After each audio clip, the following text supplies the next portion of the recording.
K-pop might win at the Grammys for the first time. Two things can be true at once. K-pop is an inextricable force in global pop culture, and it has long been undercelebrated at institutions like the Grammys, where K-pop artists have performed but have never taken home a trophy. That could change at next month's 2026 Grammy Awards ceremony. Songs released by K-pop artists, or K-pop adjacent artists, more on that later, have received nominations in the big four categories for the first time. Rosé, perhaps best known as one-fourth of the juggernaut girl group Blackpink, is the first K-pop artist to ever receive a nomination in the Record of the Year field for APT, her megahit with Grammy's favorite Bruno Mars. The Song of the Year category also features K-pop nominees for the first time. APT will go head-to-head with the fictional girl group Hunt X, Golden, performed by EJ, Audrey Nuna, and Ray Ami from the K-pop Demon Hunters soundtrack.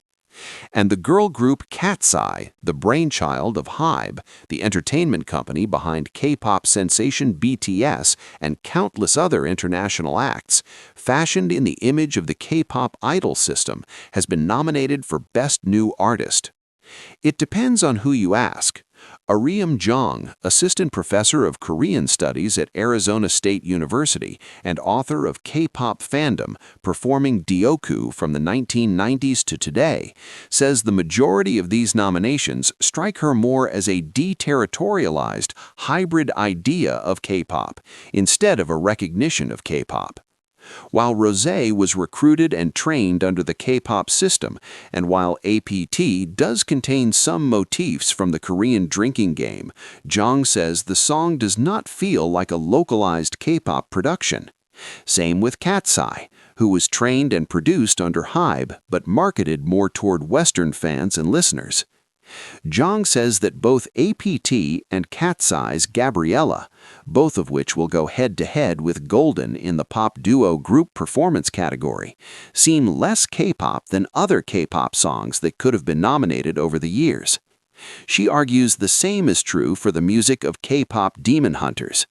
It is very similar to APT in that it takes inspiration and motif from Korean culture, where K-pop serves as an idea, a jumping-off point, or a motif, creating alternatives or new possibilities. Mathieu Berbiguier, a visiting assistant professor in Korean studies at Carnegie Mellon University, points out that these nominations differ from past K-pop Grammy nominations because Golden, APT, and Cat's Eye all feature a mainstream popular music factor. That's the connection of a massive popular Netflix film, K-pop Demon Hunters, a collaboration with Bruno Mars, APT, and Cat's Eye's international membership and Netflix series, Pop Star Academy, Cat's Eye, respectively. It tells you that K-pop is not considered as something niche anymore. Now, when we think about pop music in general, we also think of K-pop as part of it. Bernie Cho, industry expert and president of the South Korean agency, the DFSB Collective, agrees that there is an international, mainstream appeal to the nominees. All the nominees represent a sort of post-idol K-pop, in the sense that Rosé, the three ladies of Hunt X, and Cat's Eye represent the globalized version of K-pop, where the K is very much there, but some people might argue it's silent.